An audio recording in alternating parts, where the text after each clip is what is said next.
ফের রাজনৈতিক হিংসায় পড়ল একখানা বাইক। বিজেপির বুথ এজেন্টের বাইক পুড়ে ছাই। অভিযোগে তীর উঠেছে তৃণমূল কংগ্রেসের দিকে।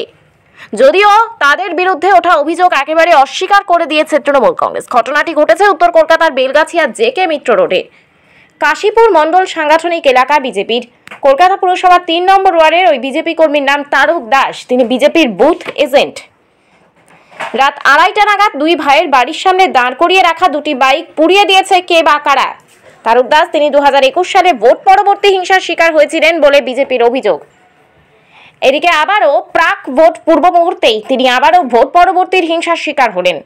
এর আগে ৩ মাস বাড়ি ছাড়া হয়েছিলেন তারক দাস। ১ জুনের ভোটে বিজেপি প্রার্থী তাপস রায়ের বুথ এজেন্ট তিনি। রামকৃষ্ণ প্রাথমিক বিদ্যালয়ের ২৪৫ নম্বর বুথের এজেন্ট এই তারক দাস। তার এবং তার ভাই ভোলা দাসের বাইক পুড়িয়ে দেওয়া হয়েছে বলে অভিযোগ উঠেছে। আমার নাম তারক দাস।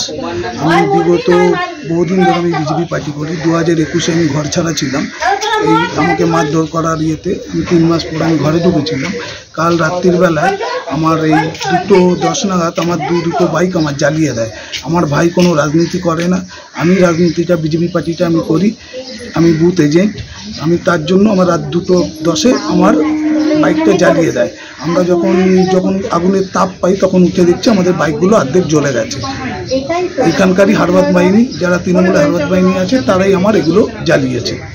আমার রাস্তায় একটা দোকান আছে, আমার এই দোকানটা কতদিন বলেছে জ্বালিয়ে দেবে, হুমকি দিচ্ছে, ইয়ে করছে। 2019-এ তুলেও দিয়েছিল, 2021-এও তুলে দিয়েছিল আমাদের দোকানটা।